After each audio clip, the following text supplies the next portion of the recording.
और अब बात अमित शाह की। चुनाव की गहमा गहमी के बीच गृह मंत्री अमित शाह ने एबीपी न्यूज को दिए इंटरव्यू में हर मुद्दे पर बेबाकी से अपना जवाब दिया। विपक्षी गठबंधन समेत राहुल, प्रियंका गांधी, अरविंद केजरीवाल की गिरफ्तारी, ममता बनर्जी के आरोपों और डीप फेक समेत तमाम मुद्दों पर अपनी राय रखी। उन्होंने लगातार तीसरी बार बीजेपी सरकार बनने का दावा भी किया।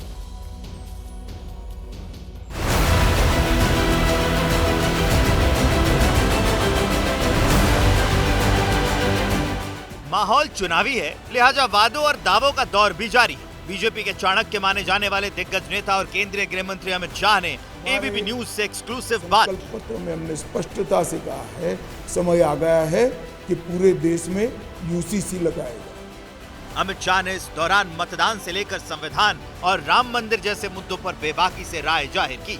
अमित शाह ने दावा किया है कि पहले 2 फेज में बीजेपी 100 का आंकड़ा पार करेगी। मैं बता देता हूं, ये 2 चरण के चुनाव में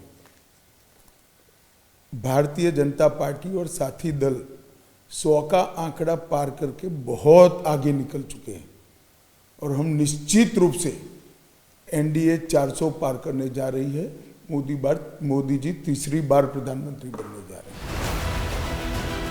एबीपी न्यूज को दिए इंटरव्यू में अमित शाह ने कहा कि पिछले 10 साल में एनडीए सरकार ने शानदार काम किया है, इसलिए अधिकार से वोट मांग रहे हैं। देश की जनता के वोट पर बीजेपी और पीएम नरेंद्र मोदी का अधिकार है, लिहाजा एनडीए की एक तरफा जीत होगी और 400 का आंकड़ा पार कर लेंगे।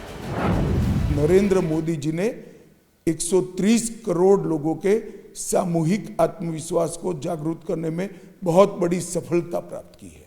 मैं मानता हूं जनता चुनाव के दिन का राह देखकर बैठी है।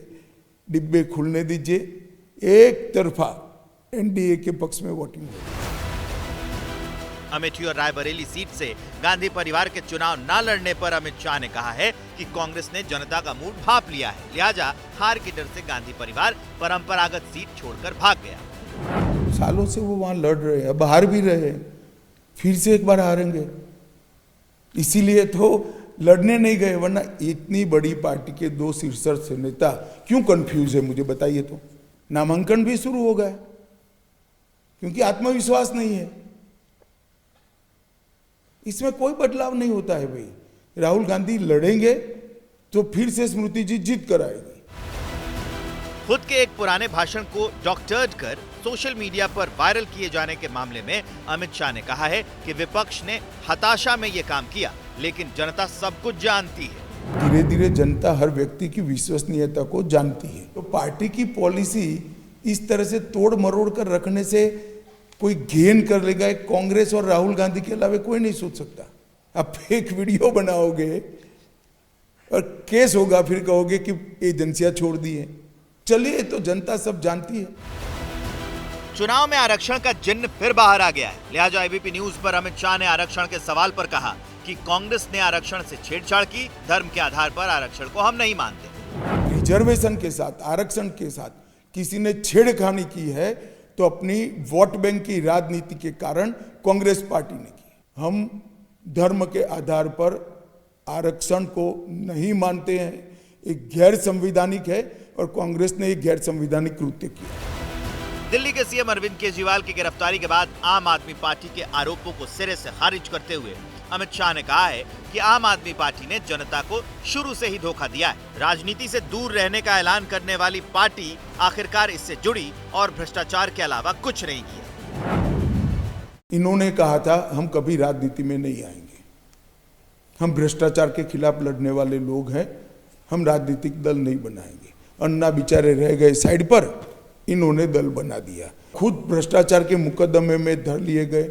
वो कहते हैं हम कट्टर ईमानदार हैं, मगर अरेस्ट होने के बाद भी इस्तीफा देने की मॉरल ताकत नहीं है और हमारा संविधान में भी इसकी व्यवस्था नहीं है, क्योंकि संविधान निर्माताओं ने ऐसी निर्लज्जता की कभी कल्पना ही नहीं की थी। अमित शाह ने ममता बनर्जी पर भी निशाना साधा। उन्होंने कहा है कि ममता बनर्जी घुसपैठियों का समर्थन कर रही है। सबसे बड़ा मुद्दा है घुसपैठ का। सरहदी राज्य में जिस तरह से घुसपैठ हो रही है, देश की सुरक्षा पर इसके गंभीर परिणाम आने वाले हैं।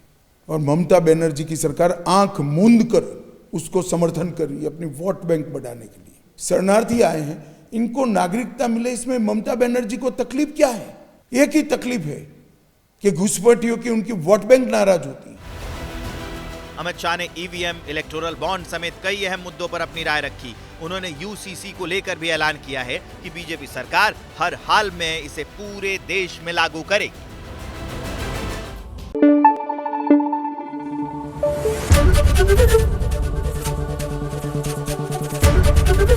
एबीपी न्यूज आपको रखे आगे।